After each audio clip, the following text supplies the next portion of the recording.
Сәлем достар, мінекей мен жасаған холодеспен сіздермен рецептпен бөліспекшімін. Мен бірнеше рет жасадым, сондағы нәтижемен сіздермен бөліспекшімін. Қарап қойыңыздар. Холодеске ең алдымен білесіздер, сиыр малының сирақтары керек болады бізге. Құйқа ғой, бас сүйектерінің құйқалары болсын, бастың жақтары, мінекей сирақтар болды менде, бас сүйектің кішкене жағынан алынған болды. Мінекей бұлар жақсылап жуып алдым, онан соң жақсылап міне пышақпен қырып, даже темір қырғыш болса темір қырғышпен де жақсылап қырып, мен пышағым жақсы қырады, мына қырғыш сияқты жақсылап тұрып қырып, жан-жағында қап-қара жаман нәрселерін алып тастаймыз. Жақсылап тазалаймыз. Ең қиын жері осы тазалау болмаса, қалған жағы бәрі оп-оңай. Суға салып қайнатып аласыздар. Суық суға көбігін алып, мен бір қайнаған соң көбігін алып, тағы да суын ауыстырып, тағы да қайнаттым.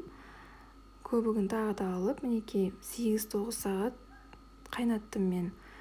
8-9 сағатта міне жақсылап сүйектен еттері ажырағанша мінекей жақсы дайын болды, былқылдап тұр. Мінекей бір жілік болды, етті жілік болды. Мынау мінекей бұны көріп тұрсыздар, еттері ажырап уже ішіне түсіп кеткен. Осылай бәрін сүзіп алдым сорпасынан. Сорпасынан сүзіп алған соң суып тұр менде почти. Сорпасынан сүзіп алып, мына еттерін бәрін жақсылап қолмен турадым. Мен бірнеше рет жасадым дедім. Бірінші жасағамда мен массировкамен өткізіп алған болатым. Еттерін осы жолы міне турадым. Сорпасын жақсылап сүзіп алдым. Ыдысымды жуып алып, сорпаны құйып, міне сәбізбен чеснокты турап алып, ішіне салдым сорпама. Татымын көрдім. Татымына қарай тұзын саласыздар. Лавровый лист салсаңыздар болады. Мінекей еттерін жақсылап бәрін ұсақтап турап алдым да. Жаңағы осындай міне құйқалар жақсылап турап алып, сорпаны бір қайнатып, міне сорпаға салдым бәрін.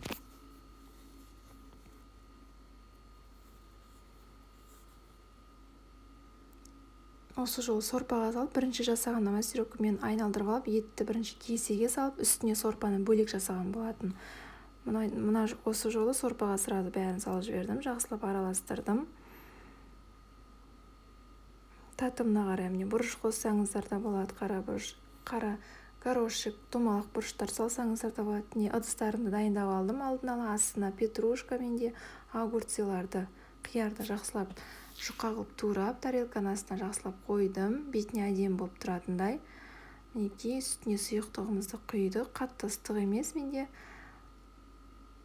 Осылай ыдыстарға құямыз. Бәрін жақсылап ыдыстарға құйып алдым. Біркелкі қылтып, онан соң құйып болған соң, міне комнатный температураға 1 сағаттай қойдым. Мұнда терезенің алдында тұр менде. Онан соң холодильникке салдым. Кішкене суыған соң холодильникке салып қойдым. Кешке дейін 4-5 сағаттың ішінде осылай болды, уже дайын болды. Жан-жағын пышақпен кішкене етіп жіберіп, осылай тарелкаға салдым. Қалай ұсынсаңыз да өздеріңіз білесіздер. Мінекей әп-әдемі түрі, дәмі бәрі өте керемет, жақсы болып шықты менде.